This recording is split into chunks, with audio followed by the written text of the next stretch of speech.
T'es-tu déjà demandé pourquoi, lorsque tu choisis de garder le silence, l'autre personne commence à te rechercher plus que jamais? Pourquoi, lorsque tu arrêtes d'envoyer des messages, d'appeler et d'insister, cette personne commence soudainement à te chercher? Ce n'est pas un phénomène hasard. Il y a une explication psychologique, émotionnelle et même philosophique. Aujourd'hui, dans cette vidéo, je vais te révéler la raison pour laquelle ton silence lui fait mal.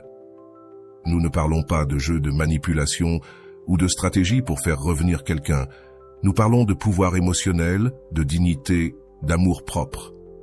Aujourd'hui, tu apprendras pourquoi ton silence n'est pas vide, mais la manière la plus claire de montrer ta présence. Tu comprendras l'impact que le silence a dans l'esprit de l'autre personne. Et, plus important encore, tu comprendras l'impact qu'il a sur ta propre paix intérieure. Mais avant de commencer, je vous serais extrêmement reconnaissant si vous appuyez sur le pouce levé, car cela m'aide à faire connaître cette philosophie à plus de personnes. Si vous ne voulez manquer aucune vidéo, abonnez-vous et activez la cloche. Si tu restes jusqu'à la fin, je te promets que non seulement tu sauras pourquoi ton silence lui fait mal, mais tu apprendras aussi à utiliser ce silence pour récupérer ton pouvoir personnel, ta paix. Tu ne dépendras plus de la réponse de qui que ce soit. Après avoir vu ce contenu, tu comprendras comment ton silence devient ta plus grande déclaration d'amour-propre. De plus, tu ne seras pas seul dans ce processus.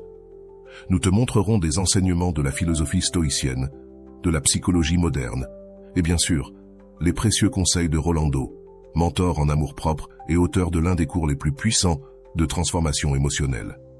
Ce ne sera pas seulement une vidéo à écouter, mais une leçon qui pourrait changer ta vie. T'est-il déjà arrivé, après avoir cessé de chercher quelqu'un, que cette personne commence soudainement à t'écrire? Attention, car ce n'est pas une coïncidence.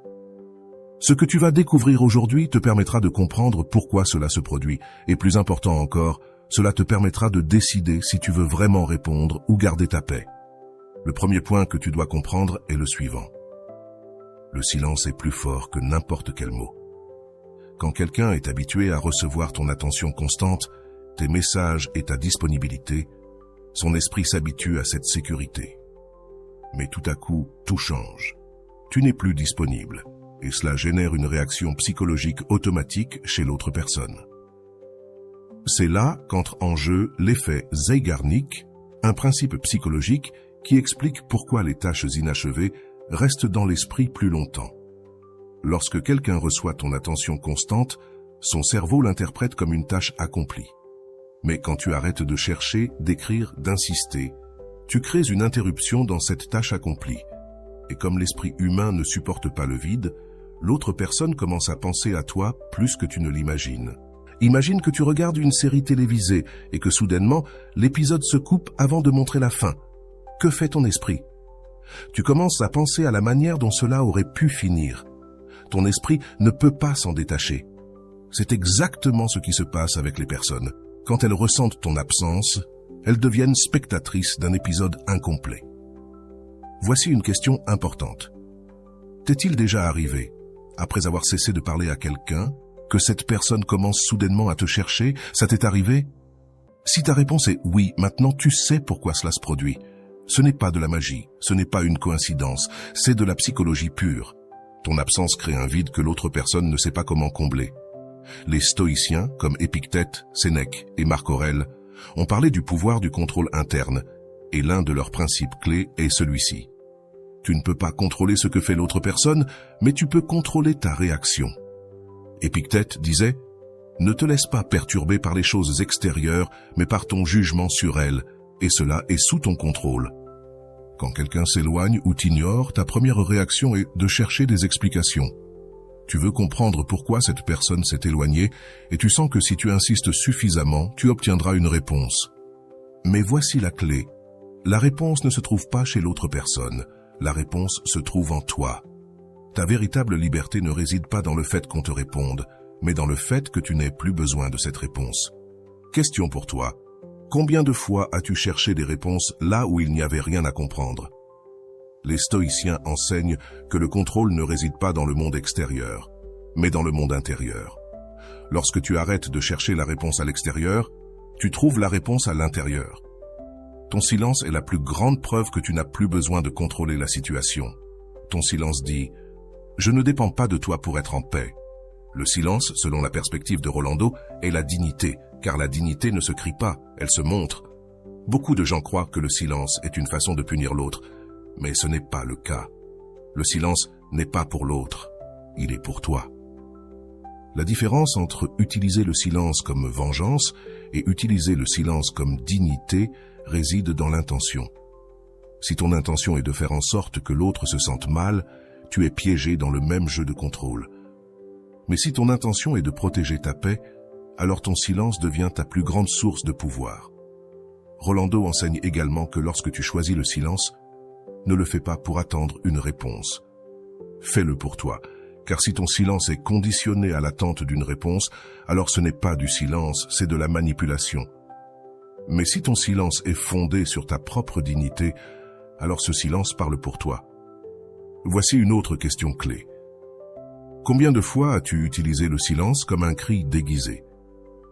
Si tu utilises le silence avec l'intention de provoquer, alors ta paix n'est pas garantie. Mais si tu utilises le silence pour te protéger, alors automatiquement, ta paix est garantie. Ce qui vient ensuite, dans la prochaine partie, nous allons approfondir les enseignements des stoïciens et les apports de Rolando. Nous te montrerons comment ton silence peut transformer ta vie. Tu apprendras pourquoi, lorsque tu arrêtes de chercher l'attention des autres, ce sont eux qui commencent à te chercher. Si jusqu'ici tu as compris l'importance du silence, je veux que tu laisses un commentaire avec la phrase « Mon silence parle plus que mes mots ». Je veux savoir combien de personnes sont prêtes à faire ce pas vers leur paix émotionnelle. Ne rate pas la prochaine partie, car ce qui vient pourrait changer à jamais la façon dont tu gères tes relations. Tu verras que lorsque tu choisis le silence, non seulement tu récupères ton temps et ton énergie, mais tu récupères aussi ta dignité. Ne t'en vas pas, car ce qui vient est la leçon que tu attendais. T'es-tu déjà demandé pourquoi, lorsque tu choisis de te taire, l'autre personne commence à te désirer plus que jamais? Ce phénomène a une base psychologique que nous allons décomposer aujourd'hui pour que tu comprennes pourquoi ton silence lui fait plus de mal que n'importe quel mot. Et non, il ne s'agit pas de punir ni de jouer avec l'esprit de l'autre. Il s'agit de quelque chose de bien plus profond. Le pouvoir de l'incertitude et la rupture de la prévisibilité. Pour comprendre cela, nous devons parler de la façon dont l'esprit humain réagit à la perte de contrôle. Lorsque quelqu'un prend ses distances avec toi, ton esprit entre dans un état d'alerte. De la même manière, lorsque tu prends tes distances avec quelqu'un par ton silence, son esprit active le même mécanisme.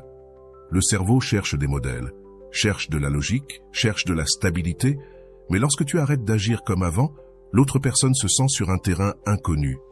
Et c'est là que le phénomène appelé effet Zeigarnik entre en jeu.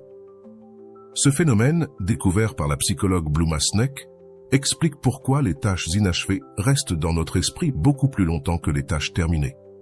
Le cerveau ne supporte pas les fins inachevées.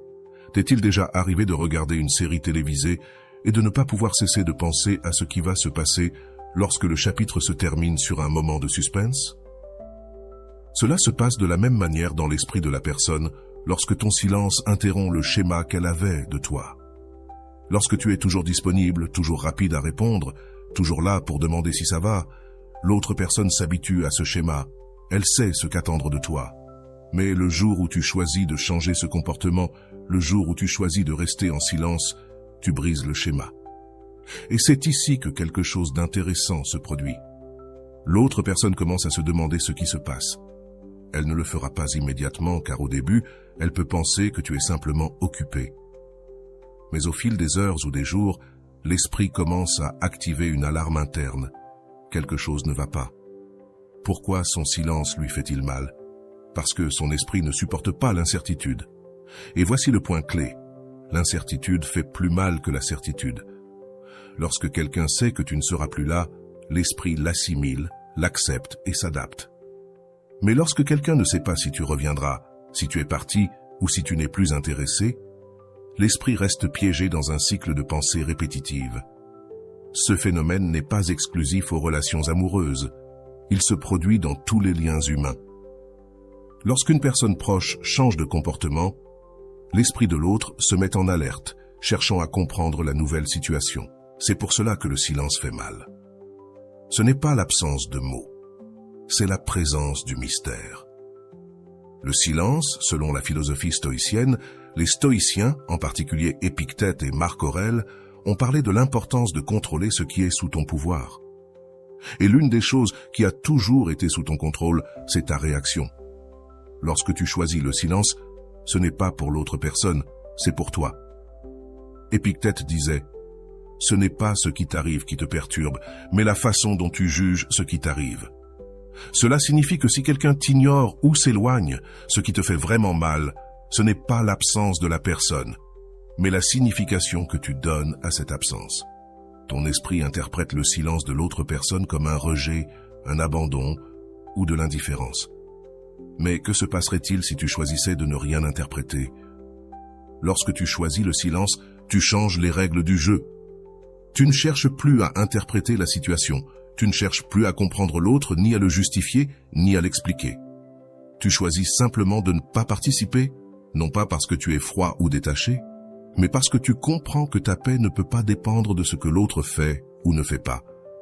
Sénèque, un autre grand stoïcien, écrivait « Si quelqu'un te fait du mal, ce n'est pas parce qu'on t'a fait du mal, mais parce que tu as permis que cela t'affecte. » Lorsque quelqu'un s'éloigne de toi et que tu choisis de le poursuivre, tu dis « Ma paix dépend de ton retour. » Mais lorsque quelqu'un s'éloigne et que tu choisis le silence, tu dis « Ma paix n'est pas négociable. » Et voici la grande question. Combien de fois as-tu permis que ta paix dépende de l'attention de quelqu'un d'autre? Le silence, selon Rolando, mentor en amour-propre et expert en gestion émotionnelle, enseigne quelque chose de crucial. N'utilise pas le silence comme une punition, utilise-le comme de la dignité. Beaucoup de gens commettent l'erreur de penser que le silence est une manière de donner une leçon à l'autre personne. Mais lorsque tu fais cela, tu restes piégé dans la dynamique du contrôle. Tu veux contrôler comment l'autre se sent. Tu veux contrôler sa réaction. Le silence que Rolando enseigne est différent. C'est un silence pour toi. Ce n'est pas un silence qui cherche à faire se sentir mal l'autre, mais un silence qui cherche à ce que tu sois en paix. Et pour parvenir à cela, il faut arrêter de courir après des réponses, d'arrêter de chercher des explications, d'arrêter de courir après ceux qui ne s'arrêtent pas pour toi. Rolando dit « Il n'y a rien de plus fort que quelqu'un qui choisit de ne pas réagir. Parce que la véritable force n'est pas dans la réponse, elle est dans la paix intérieure. » La différence entre silence et punition, le silence n'a rien à voir avec la vengeance, il s'agit de dignité. La différence entre les deux réside dans l'intention. Si tu choisis le silence en espérant que l'autre souffre, alors tu restes piégé dans la même dynamique. Mais si tu choisis le silence pour protéger ta paix, alors le véritable pouvoir est entre tes mains. Et voici une autre réflexion. Quelle différence y a-t-il entre ne pas parler parce que tu ne veux pas et ne pas parler parce que tu attends quelque chose? Si tu choisis de ne pas parler dans l'espoir que l'autre réagisse, alors ton silence n'est pas libre, c'est un cri. Mais si tu choisis de ne pas parler parce que ta paix n'est pas négociable, alors ton silence devient ta plus grande source de pouvoir. Ce qui suit, dans la prochaine partie, nous allons approfondir comment tu peux appliquer ce pouvoir du silence dans ta vie quotidienne et tu verras comment, lorsque tu choisis de ne pas participer au jeu émotionnel, l'autre personne commence à remarquer ton absence. Non pas parce que tu l'obliges, mais parce que son esprit ne supporte pas le vide. Ne continue pas d'attendre des réponses des autres. Deviens la réponse que tu cherches toi-même. Ne manque pas la prochaine partie, car ce qui va suivre pourrait changer la manière dont tu gères tes relations pour toujours. Tu verras comment, lorsque tu choisis le silence, tu récupères non seulement ton temps et ton énergie, mais aussi ta dignité. Lorsque tu choisis de garder le silence, quelque chose change, non seulement en toi, mais aussi en l'autre personne. Le silence est une rupture dans la continuité du comportement attendu. Avant, c'était toi qui cherchais, qui écrivais en premier, qui était toujours disponible. Mais lorsque tu arrêtes de le faire, le cerveau de l'autre personne entre en mode alerte. Pour comprendre ce phénomène, il faut se rappeler quelque chose de fondamental. L'esprit humain est conçu pour reconnaître des modèles. Chaque fois que quelqu'un se comporte de manière constante, l'autre personne crée une attente quant à la manière dont il agira. C'est pourquoi, lorsque tu es toujours disponible, l'autre personne sait que tu seras là. Mais lorsque tu choisis de changer ton comportement, ce modèle se brise et l'esprit ne sait pas comment réagir. Ce principe est lié à l'effet Zeigarnik, dont nous avons déjà parlé. Mais ici, il se passe quelque chose de plus puissant. L'esprit entre dans un état de recherche active de réponse. Lorsque quelqu'un ne comprend pas pourquoi tu n'agis plus comme avant, son cerveau commence à chercher des explications. Et ici se produit un grand paradoxe. Pendant que tu restes en silence, l'autre personne commence à penser à toi plus qu'elle ne le faisait lorsque tu étais disponible. Le pouvoir de l'incertitude est la clé de cette transformation. L'incertitude est l'un des stimuli les plus puissants pour l'esprit humain. Lorsque nous ne savons pas ce qui va se passer, le cerveau active un système d'alerte parce qu'il doit résoudre la tâche inachevée. Cela s'explique par le fait que l'esprit préfère une mauvaise nouvelle plutôt que l'incertitude. Le vide est beaucoup plus inconfortable que la certitude de quelque chose de négatif. Et voici la grande question. Qu'est-ce qui est plus fort, l'absence de réponse ou la présence d'une certitude? Si tu as déjà ressenti le vide de ne pas savoir ce qui se passe avec quelqu'un, tu connaîtras la réponse. Le vide fait plus mal. L'incertitude devient une obsession. Et cela se produit également avec la personne qui est habituée à recevoir ton attention. Lorsque tu t'absentes, ta présence se multiplie dans son esprit. La dignité silencieuse, selon les stoïciens, pour les stoïciens, la dignité ne se crie pas, elle se montre. Marc Aurèle écrivait dans ses méditations « La meilleure vengeance est d'être différent de celui qui t'a fait du tort ». Cette phrase est clé pour comprendre le pouvoir du silence. Il ne s'agit pas de rendre le mal ni de punir l'autre, il s'agit d'être différent, de montrer que tu ne joues plus le même jeu. Lorsque quelqu'un s'éloigne et que tu choisis de rester en silence, tu montres que tu n'as plus besoin de courir après qui que ce soit. Mais voici une question importante. Combien de fois as-tu ressenti que si tu ne poursuis pas quelqu'un, tu le perdras? Cette croyance provient de l'idée que, pour conserver quelque chose, tu dois le contrôler. Mais les stoïciens ont enseigné tout le contraire. Tu ne peux pas contrôler ce qui est en dehors de toi. Ce que tu peux contrôler, c'est ta réponse. Lorsque tu choisis le silence, tu ne renonces pas à l'autre personne, tu renonces au besoin de la contrôler. Sénèque, l'un des stoïciens les plus importants, disait « Si tu ne peux pas contrôler la mer, contrôle ton bateau ». La mer symbolise tout ce qui échappe à ton contrôle. Les actions de l'autre personne, ses réponses, son silence. Le bateau, c'est toi. Et ce que tu peux contrôler, c'est comment tu navigues dans cette mer. Lorsque tu choisis le silence, peu importe à quel point les choses sont chaotiques, tu es aux commandes de ton propre bateau. Ce que Rolando enseigne sur le silence, Rolando a une phrase puissante. Le silence n'est pas absence. Le silence est une présence totale, car dans le silence, on n'entend pas tes mots, mais on ressent ta dignité. Cette phrase nous invite à changer la façon dont nous voyons le silence. Le silence n'est pas un vide, c'est un pouvoir. Beaucoup de personnes croient qu'en restant en silence, elles perdent, mais elles ne se rendent pas compte qu'en réalité, elles gagnent le contrôle sur leur paix intérieure. Il ne s'agit pas de faire souffrir l'autre, il s'agit de cesser de souffrir toi-même. Parce que lorsque tu choisis le silence, tu cesses de dépenser ton énergie mentale pour quelqu'un qui ne te donne pas de paix. Lorsque tu choisis le silence, tu cesses d'attendre des réponses qui n'arrivent jamais. Et voici une autre question importante. Combien de fois as-tu attendu une réponse qui n'est jamais venue? Lorsque tu attends quelque chose qui n'arrive jamais, ce que tu perds, ce n'est pas la relation avec l'autre personne. Ce que tu perds, c'est ta paix. Rolando enseigne qu'il n'y a pas de plus grande victoire que de ne pas se perdre soi-même en attendant la réponse de quelqu'un d'autre. L'impact psychologique sur l'autre personne, voici le point que tu attends sûrement. Que se passe-t-il avec l'autre personne lorsque tu choisis le silence? La réponse est claire. L'autre personne commence à ressentir ton absence d'une manière qu'elle ne ressentait pas auparavant. Ce n'est pas de la magie ni de la vengeance, c'est de la psychologie pure. L'esprit humain est conçu pour remarquer ce qui change, pas ce qui reste pareil. Lorsque tu es toujours présent, l'autre personne s'habitue. Mais lorsque tu es absent, ta présence se multiplie dans son esprit. Il existe un principe dans la théorie de l'attachement qui dit que lorsqu'une personne est habituée à recevoir une attention constante et que soudainement cette attention disparaît, son système d'attachement s'active. Elle commence à ressentir une perte, même s'il n'y en a pas. C'est pourquoi, lorsque tu choisis de te taire, l'autre personne ressent une perte, même si tu n'es pas totalement parti. La transformation du silence en pouvoir. Lorsque tu choisis de ne pas poursuivre quelqu'un, non seulement tu récupères ton temps, tu récupères ta dignité. Et voici la véritable leçon.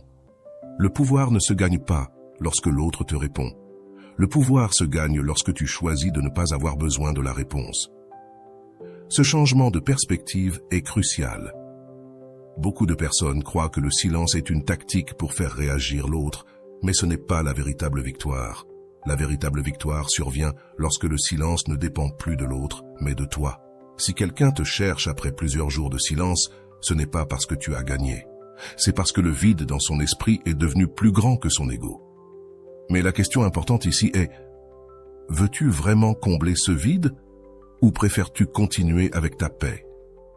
Ce qui vient ensuite, dans la prochaine partie, nous verrons une histoire qui illustre tout ce dont nous avons parlé. Ce sera l'histoire d'une personne qui est passée de la poursuite à choisir sa paix. Tu verras comment, lorsque tu choisis de ne pas chercher, le monde se met de ton côté. Si jusque-là tu sens que cette leçon résonne avec toi, je veux que tu laisses dans les commentaires la phrase « Ma paix ne se négocie pas ». Je veux savoir combien de personnes sont prêtes à faire ce pas vers leur liberté émotionnelle. Dans la prochaine partie, tu verras comment, lorsque tu choisis le silence, tu ne récupères pas seulement ton temps et ton énergie, tu récupères aussi ta dignité. Elle ferma les yeux tout en tenant le téléphone dans ses mains. Elle pouvait sentir l'anxiété frapper sa poitrine. Pourquoi ne répond-il pas? Pensa-t-elle en regardant l'écran. Les messages qu'elle avait envoyés à Javier étaient toujours là, sans réponse. Les 2 petites marques grises indiquant que son message n'avait pas été lu semblaient la regarder avec moquerie. Ce n'était pas la première fois que cela lui arrivait. En fait, c'était l'histoire de toujours. Javier disparaissait pendant des jours, ne répondait pas, et puis revenait avec une excuse. « J'ai été occupé » ou « Je n'ai pas vu ton message », ses phrases préférées.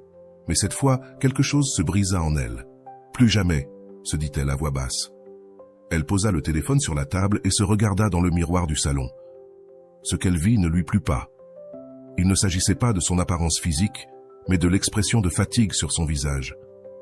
Elle était épuisée, fatiguée d'attendre, de vérifier le téléphone toutes les 5 minutes, de se demander si elle avait fait quelque chose de mal. Elle en avait assez de l'incertitude. Ce soir-là, elle décida de faire quelque chose qu'elle n'avait jamais fait auparavant. Elle ne lui enverrait plus de messages, elle se le promit. S'il veut me chercher, qu'il me cherche. Mais moi je ne vais courir après personne. Ce ne fut pas facile. Les premiers jours furent les plus difficiles. Son esprit lui disait qu'elle devait lui écrire, qu'il attendait peut-être un signe de sa part. Mais cette fois, elle résista. Elle se souvint des mots de Rolando, qu'elle avait entendus dans une de ses vidéos. Le silence n'est pas une punition. Le silence est dignité, parce que la dignité ne se crie pas, elle se montre. Elle laissa cette phrase s'ancrer dans son esprit. Ce n'était pas une punition pour Javier, c'était un signe de dignité envers elle-même. Il ne s'agissait pas de gagner contre Javier, mais de reprendre le contrôle de sa propre paix. Les jours passèrent et, à sa surprise, le monde ne s'effondra pas. Son anxiété, qui au début était insupportable, commença à diminuer. Elle ne vérifiait plus son téléphone aussi fréquemment. Elle ne ressentait plus ce besoin constant de voir si Javier avait répondu. Pour la première fois, elle commença à se sentir libre. Le silence ne fut pas facile, mais chaque jour qui passait, elle se sentait plus forte. Elle commença à remarquer des choses qu'elle ne voyait pas avant. Elle se rendit compte que, lorsqu'elle ne poursuivait pas Javier, son esprit avait de l'espace pour d'autres choses. Elle se remit à peindre, une activité qu'elle n'avait pas pratiquée depuis des mois. Elle reprit ses lectures, s'inscrivit à un cours de yoga et pour la première fois, son monde ne tournait plus autour d'une notification WhatsApp. Mais comme cela arrive souvent dans ce genre d'histoire, Javier remarqua son absence.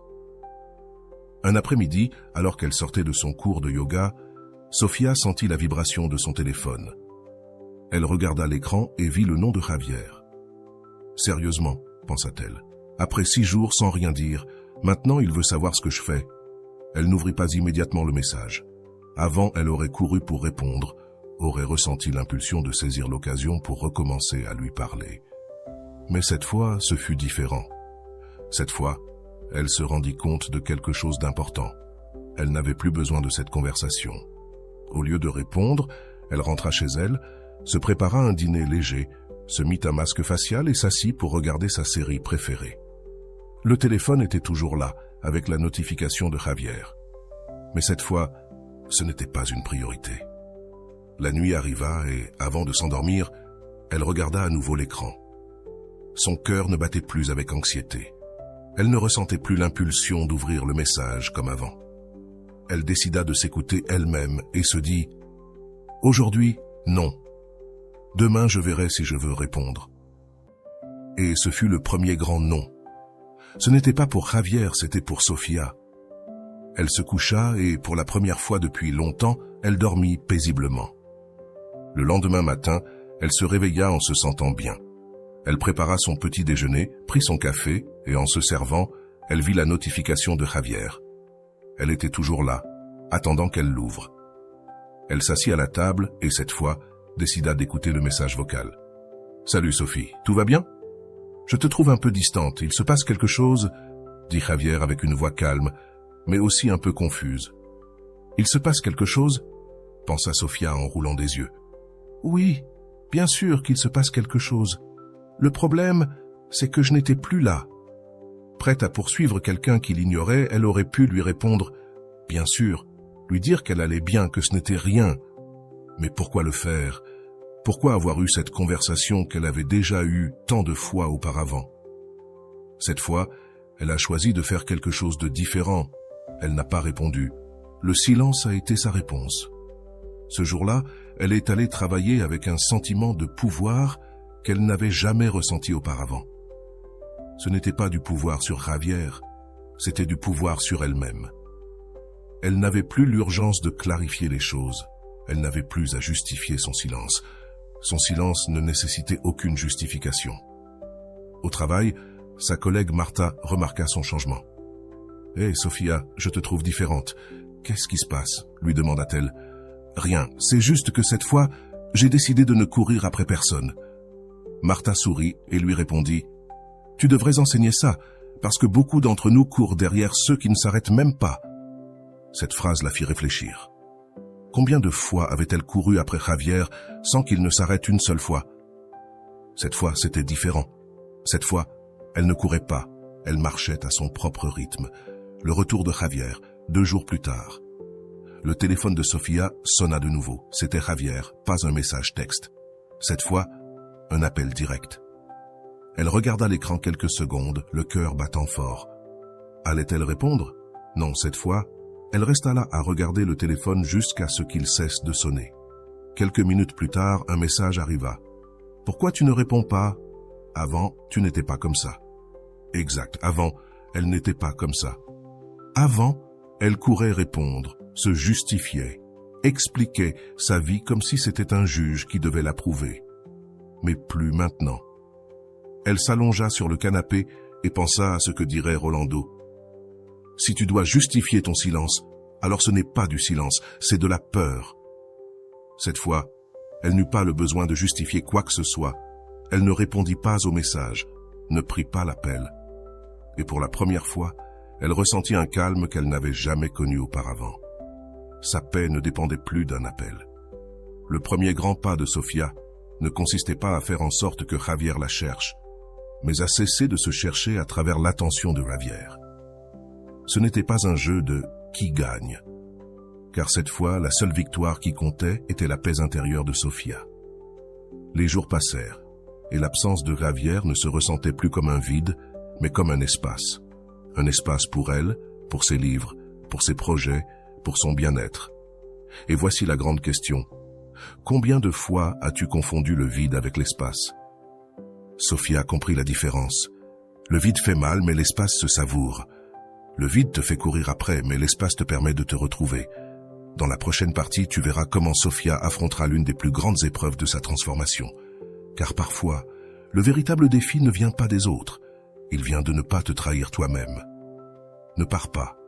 car ce qui vient pourrait être la leçon la plus importante que tu aies jamais reçue. Tu verras comment, quand tu cesses de poursuivre, tu ne retrouves pas seulement ta dignité, tu retrouves aussi ta liberté émotionnelle.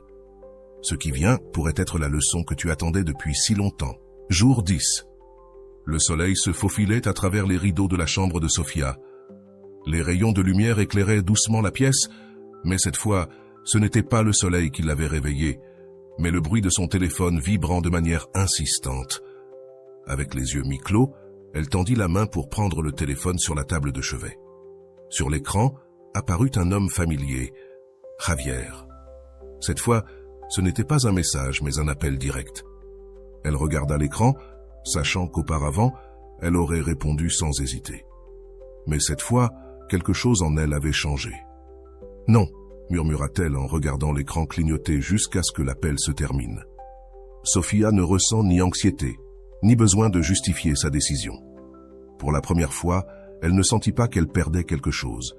Elle laissa le téléphone face contre table, se leva du lit et alla se préparer un café. L'arôme du café fraîchement préparé emplit la cuisine et, pendant qu'elle remuait la cuillère de sucre, une notification sonna. Elle n'eut pas besoin de regarder pour savoir que c'était Javier.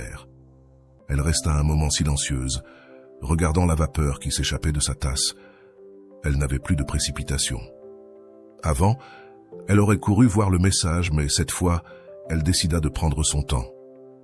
Une fois qu'elle eut terminé son café, elle s'approcha du téléphone. Un nouveau message de Javier. « Je ne comprends pas pourquoi tu es comme ça. Avant, tu étais différente avec moi. Avant, c'était différent, » disait le message. Sofia se précipitait pour répondre. Elle avait peur qu'on l'oublie, mais maintenant elle comprenait quelque chose d'important. Celui qui craint d'être oublié s'oublie lui-même. Elle s'allongea sur le canapé, regardant le plafond, tandis que les mots de Rolando lui revenaient à l'esprit. L'amour-propre ne se construit pas en poursuivant les autres. Il se construit lorsque tu cesses de te poursuivre toi-même. Ce jour-là fut crucial pour Sofia, car pour la première fois, elle comprit que son silence n'était pas une stratégie pour que Javier la recherche. Son silence était son refuge. Elle n'avait pas besoin d'expliquer son absence. Elle n'avait pas besoin de donner des raisons, car elle n'était plus disponible. Elle avait simplement choisi d'être là pour elle-même. La tentation de l'orgueil. L'après-midi, pendant le déjeuner, son amie Daniela l'appela. « Amigo, on m'a dit que Javier disait que tu étais en colère contre lui. C'est vrai ? Component placement, demanda Daniela, avec un ton de commérage que Sofia connaissait bien. Je ne suis pas en colère, Dani. C'est juste qu'en cette fois, j'ai décidé de ne courir après personne. J'aime ça, Sophie. Fais-lui mal là où ça fait le plus mal, dit Daniela en riant. Sofia resta silencieuse. Lui faire mal là où ça fait le plus mal, non, ce n'était pas ce que je faisais. Ce n'était pas pour faire souffrir Javier. Ce n'était pas de la vengeance, c'était de la dignité. Parce que la dignité ne se base pas sur la douleur de l'autre, elle se base sur la paix intérieure.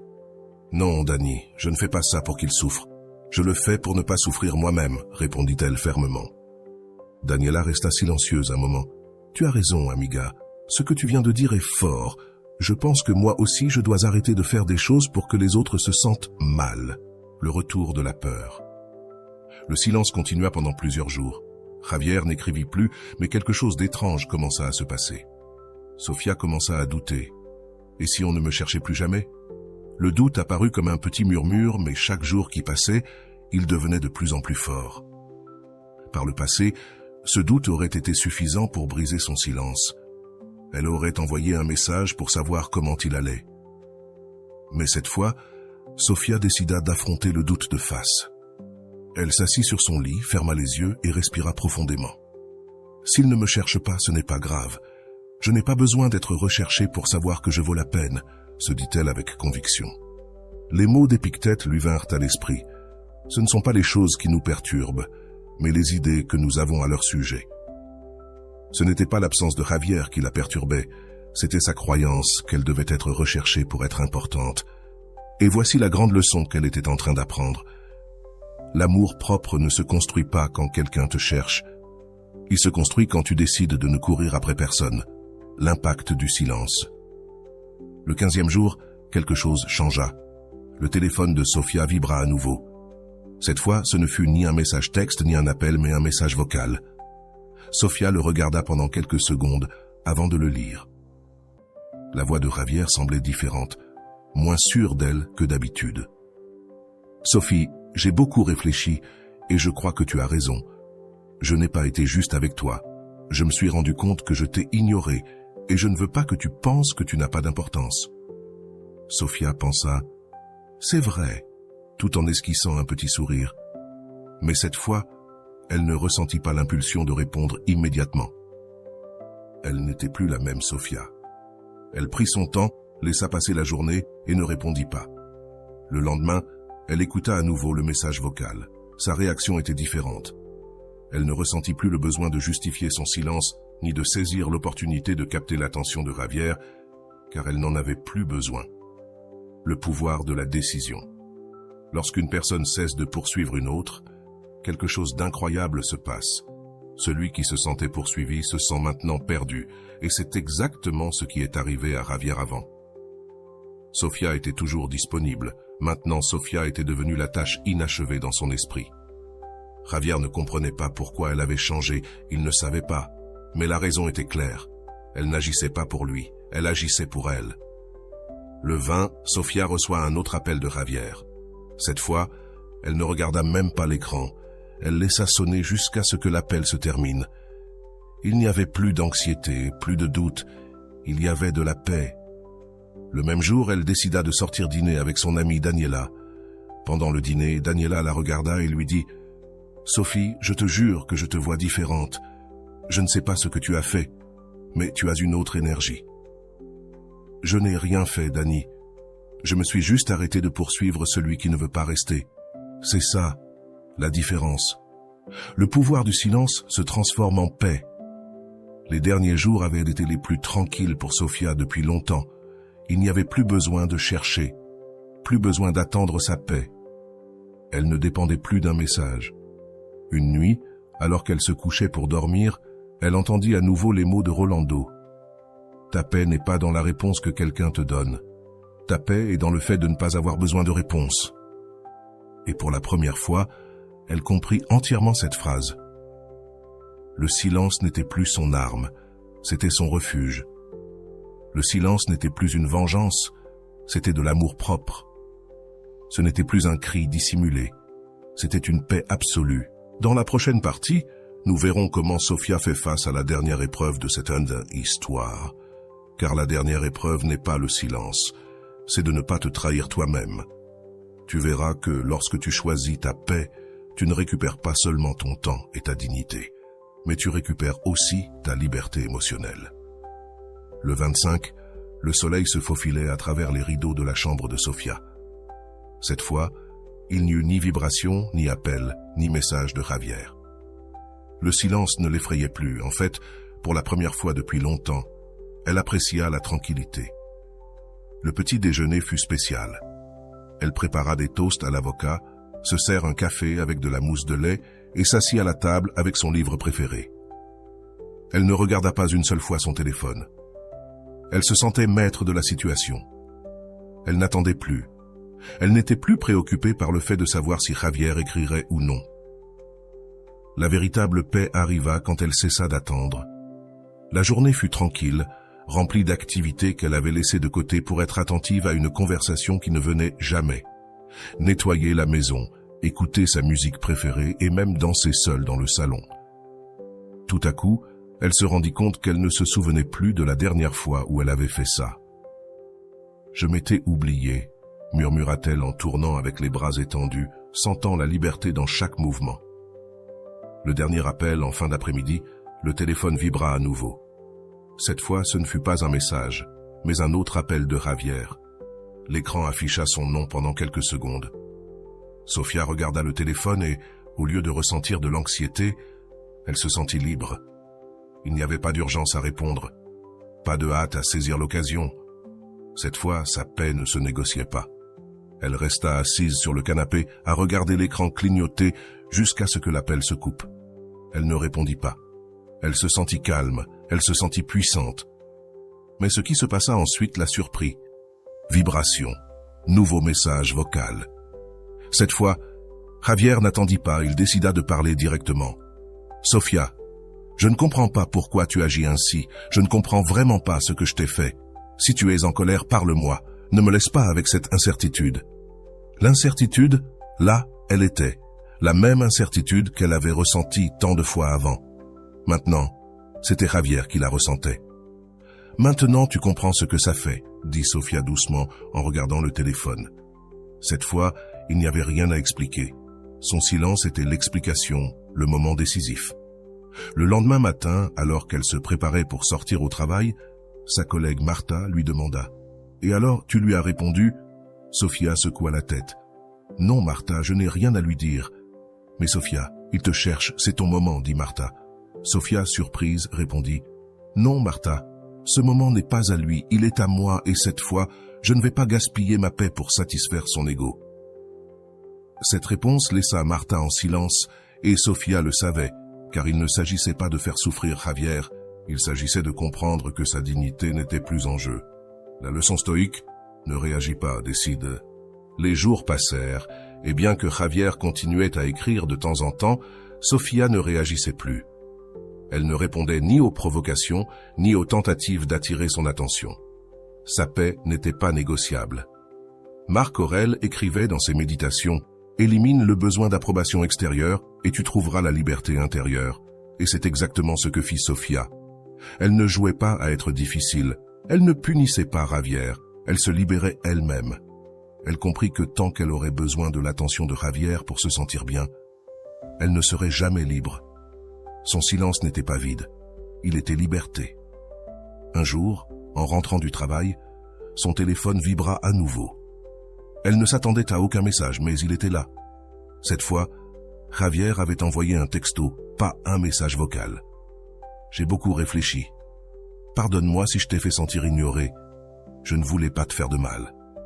Parlons, s'il te plaît, juste un moment. » Sofia ressentit l'ancienne impulsion de répondre. La partie d'elle qui se souvenait des anciennes dynamiques voulait répondre, voulait tout lui expliquer, lui dire comment elle s'était sentie toutes ces fois où il l'avait ignorée. Mais elle ne le fit pas. Au lieu de cela, elle se posa une question clé. Qu'est-ce que cela m'apportera de répondre? Plus de questions. La réponse était claire. Sa paix ne dépendait plus de Javier. Sa paix ne pouvait pas être négociée. Elle ne pouvait pas l'abandonner pour une conversation qui, au fond, ne changerait rien. Le dernier jour de l'histoire de Sofia, le jour 30, marquait la fin de sa transformation. 1 mois s'était écoulé depuis la dernière fois qu'elle avait cherché Javier. 1 mois depuis qu'elle avait décidé de choisir sa paix plutôt que son anxiété. Ce matin-là, elle se réveilla avec un sentiment de calme absolu. Elle ne se demanda pas si Javier lui avait écrit, elle ne vérifiait pas son téléphone avec urgence. Son esprit était tranquille. Le silence n'était plus une stratégie pour être recherché, il était devenu son foyer. Elle prépara son café tranquillement, se mit une playlist de musique douce et savoura son petit déjeuner. Il n'y avait ni urgence, ni anxiété, ni doute. Elle savait que la vraie paix ne venait pas lorsque quelqu'un te cherche, elle venait lorsque tu n'avais plus besoin d'être cherché. Ce soir-là, alors qu'elle regardait des vidéos sur YouTube, une vidéo recommandée de Rolando apparut. Elle décida de le regarder. La phrase initiale du vidéo la frappa profondément. Quand tu arrêtes de chercher à l'extérieur ce que tu ne peux trouver qu'à l'intérieur, le monde cesse de te contrôler. Sofia sourit, car maintenant elle comprenait ces mots. Avant, elle ne les avait pas entièrement compris, mais maintenant, chaque mot avait du sens. Ce n'était pas une question de Javier. Ce n'était jamais une question de Javier. C'était une question d'elle-même. Il s'agissait de ne pas permettre à sa dignité de dépendre d'une réponse. Il s'agissait de ne pas se trahir elle-même. La leçon finale, l'histoire de Sofia n'est pas celle de comment faire en sorte que quelqu'un te cherche, c'est l'histoire de comment ne plus se chercher soi-même dans l'attention des autres. Son silence n'était pas une stratégie de manipulation, c'était une déclaration d'amour-propre. Parce que le silence ne crie pas, mais il se ressent. La plus grande leçon que Sofia a appris fut celle-ci.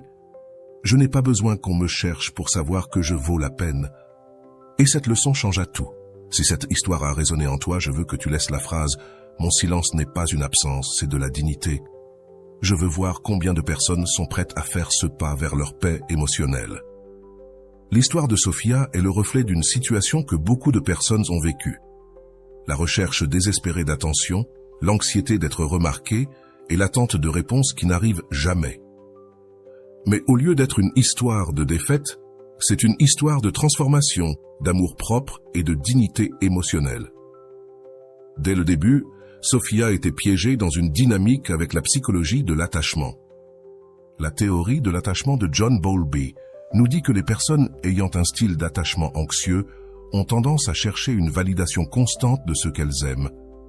Lorsque l'attention de l'autre personne disparaît, le système d'alerte interne s'active, l'anxiété monte et l'esprit commence à chercher une solution. Quelle est la réponse la plus courante? Chercher, écrire, appeler et demander de l'attention. C'est exactement ce qu'il est arrivé à Sofia au début de l'histoire. Elle vérifiait constamment son téléphone en attendant une réponse de Javier. Son esprit était en mode de recherche active, essayant de résoudre l'énigme de pourquoi il ne répondait pas. Le cerveau déteste les fins non résolues. C'est là qu'intervient l'effet Zeigarnik, qui explique que les tâches inachevées restent dans l'esprit avec plus d'intensité que celles qui sont terminées. Lorsque Javier ne répondait pas, Sofia sentait que quelque chose était inachevé, et c'est pourquoi son esprit ne pouvait pas le lâcher. Le besoin de clôture la maintenait piégée, et ce même besoin est ce qui fait que beaucoup de personnes deviennent des poursuivantes émotionnelles, cherchant des réponses qui n'existent pas. L'effet de l'absence. Lorsque tu arrêtes de chercher, ils commencent à te remarquer. Le point de bascule dans l'histoire de Sofia se produit lorsqu'elle décide de ne plus écrire. Ce moment n'est pas seulement une action, c'est un changement d'état d'esprit. Sofia choisit de ne pas poursuivre Javier, non pas parce qu'elle veut le punir, mais parce que, pour la première fois, elle décide de ne pas se trahir elle-même. Ce moment est crucial. Lorsque tu arrêtes de chercher, l'autre personne commence à remarquer ton absence. Ce n'est pas une tactique de manipulation, mais un processus naturel de l'esprit humain. La théorie de l'attention sélective explique que nous ne remarquons que ce qui change. Lorsque quelque chose reste constant, comme la présence de Sofia, l'esprit l'ignore. Mais lorsque Sofia cesse de chercher, son absence est ressentie plus fortement que sa présence constante. Et voici la grande leçon. Si tu es toujours présent, tu ne seras jamais remarqué, mais si tu apprends à t'absenter, ta présence se multiplie. Ce n'est pas un jeu de contrôle, c'est un acte de dignité émotionnelle. Lorsque Sofia arrête de chercher Javier, il commence à se demander pourquoi. Son esprit, habitué au schéma de recevoir des messages de sa part, se retrouve maintenant confronté à un vide. Et comme cela a été expliqué précédemment, l'esprit humain déteste les vides. Le silence, selon les stoïciens, est là où réside la véritable force. Les stoïciens ont enseigné une leçon fondamentale. Tu ne peux pas contrôler les autres. Tu ne peux contrôler que tes propres réponses. Sofia a appris cette leçon de manière pratique. Lorsque Javier a cessé de répondre, elle aurait pu essayer de le contrôler, mais elle a choisi de se contrôler elle-même. Épictète a enseigné quelque chose de puissant. Si quelqu'un te dérange, souviens-toi que ce n'est pas cette personne qui te dérange, mais l'opinion que tu as de ce qu'elle a fait. C'est exactement ce que Sofia a fait. Elle a compris que ce n'était pas Javier qui la perturbait, mais son propre esprit qui lui faisait croire qu'elle avait besoin de Javier pour se sentir importante. Lorsqu'elle a changé cette perspective, sa paix est revenue. Sénèque, pour sa part, disait « Si tu contrôles ton esprit, tu contrôles ton monde. » Et c'est ce que Sofia a fait. Sa paix ne dépendait plus d'un message ou d'une réponse de Javier. Sa paix dépendait de sa capacité à ne pas avoir besoin de cette réponse. La différence entre Sofia avant et après cette transformation est claire. Avant, sa paix dépendait des autres. Maintenant, sa paix l'accompagne partout où elle va. Rolando enseigne quelque chose d'essentiel à propos du silence. Le silence n'est pas une stratégie pour faire en sorte qu'on te manque. Le silence est une façon de récupérer ton pouvoir. Cet enseignement est clé. Beaucoup de gens pensent que le silence est une punition ou une stratégie de manipulation, mais ce n'est pas vrai. Le silence de Sofia n'était pas un cri déguisé, c'était une déclaration d'indépendance émotionnelle. Elle ne cherchait plus l'attention de Javier, elle cherchait sa propre paix. Rolando enseigne aussi, lorsque tu arrêtes de chercher à l'extérieur ce que tu ne peux trouver qu'à l'intérieur, le monde cesse de te contrôler. C'est exactement ce qui est arrivé à Sofia. Elle a cessé de chercher la validation externe et, À la place, elle a trouvé la validation interne. Sa paix n'était plus en jeu. Il ne s'agissait plus de savoir si Javier lui écrivait ou non. Il s'agissait de savoir si elle se lisait elle-même. L'histoire de Sofia n'est pas une histoire de gagner ou de perdre. Ce n'est pas une histoire de faire en sorte qu'on te cherche. C'est une histoire d'amour propre.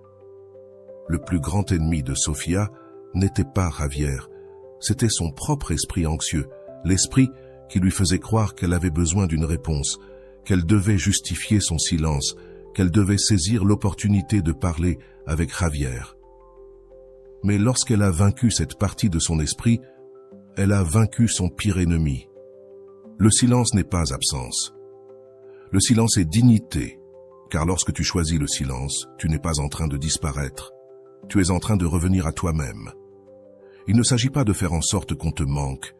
Il s'agit de ne pas te manquer toi-même. Si cette histoire a résonné en toi, je veux que tu répondes honnêtement à cette question. Combien de fois as-tu poursuivi quelqu'un qui ne s'arrêtait pas pour toi? Si ta réponse est plusieurs fois, je veux que tu saches que tu n'es pas seul. Nous sommes tous passés par là, mais la différence, c'est qu'aujourd'hui, tu as l'opportunité de changer cette histoire. Tu n'as pas besoin de poursuivre qui que ce soit pour te sentir important. Et voilà, j'espère que vous avez trouvé beaucoup de valeur dans cette vidéo. Merci d'être resté jusqu'à la fin de cette vidéo, j'adore quand vous faites ça. Si vous voulez une autre vidéo sur ce sujet, écrivez en commentaire, j'en veux encore plus. J'espère vous revoir dans une autre vidéo.